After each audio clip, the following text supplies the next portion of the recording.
Hi folks, I'm here with the second part of the interview of Joe Carley and the All Dry Skulls.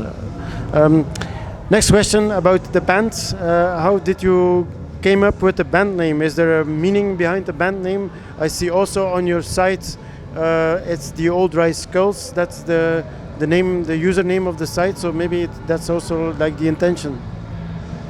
So, we were looking for a band name, and when we first started the band together, and we always were going to be Joe Carley and the Something, because we kind of like that rock and rollness of it. And then an elderly relative passed away, and we were like tasked with emptying the house out. And there was so many interesting and weird things in this house. And one of the interesting and weird things we found was a book of folklore. And inside this book of folklore was a story called Old Hig Dry Skull.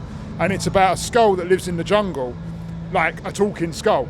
And the character in the story finds the skull, picks it up, and once you touch it or pick it up, you are stuck with this dry skull until you trick someone else into taking it away from you.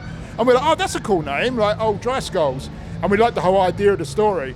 And then like the book, we got stuck with the name. We got stuck with the name. We got stuck with the damn name. We can't get rid of it. And the only way we can get rid of it is if we trick somebody else into taking it away from us, like the story goes. The thing is, we've forgotten the end of the story, so we can't remember what the trick was. We can only remember that this character in the story has to carry this skull in a sack on his back, and it talks to him all the time, like tells him what to do and tells him that he's wrong and he should do this and do that. And it's, shut up! And so yeah, that's us. We're stuck with the name. But it's kind of interesting. It means something, you know. We can talk about it. But it's fun. So now you know. Yep. So now you know.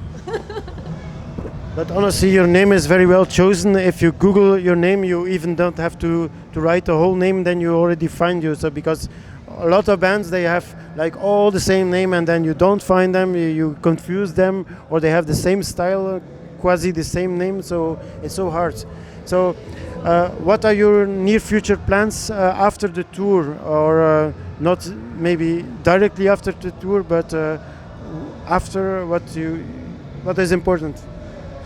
We've got an exciting summer, haven't we? Because when we get back to the UK, we've got some really good blues festivals coming up, and we're like main stage on most of them, which is great, and playing with some really cool other artists. And then we're doing something really exciting, which I don't know if people in Belgium know about this. There's a thing called the Edinburgh Fringe, which happens every year for 1 month in Edinburgh, and it's the best of comedy and music and theatre all descends on Edinburgh for 1 month.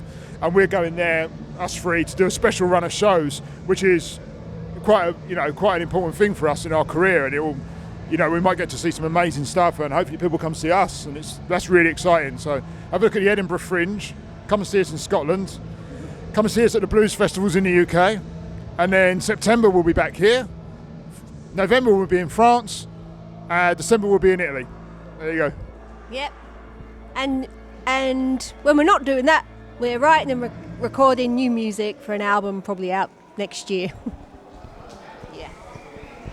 Okay, that's nearly all. So only to finish, can you mention where people can follow you the best, on which social media you're the most active on, and also which streaming platforms that you really use that people can check you?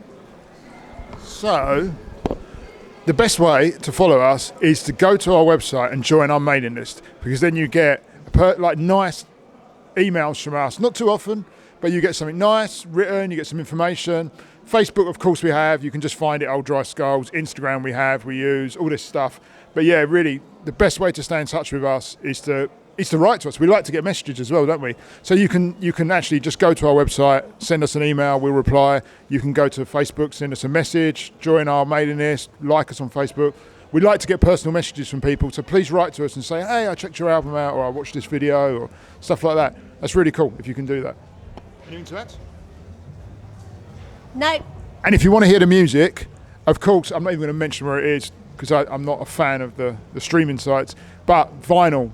Our albums sound amazing on vinyl. Pick them up on vinyl. Yeah. That's the best way. Our albums are recorded especially for CD and vinyl.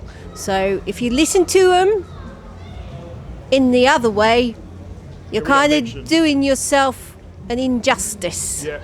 because we recorded to tape machines. We didn't record our music to be heard on tiny little speakers. No. Big speakers, loud, record player, party, friends. That's how you need to listen Anyway, I'll just tell you about our new album, I'll Put My Voodoo on You. It's 11 tales of love, terror, despair, fate, destiny, and a little sprinkle of devils and demons and voodoo magic.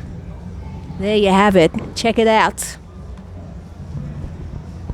I have to say you think exactly as I do, because I never use my Spotify account unless to check a band that I have to interview and that I don't have nothing of them at home.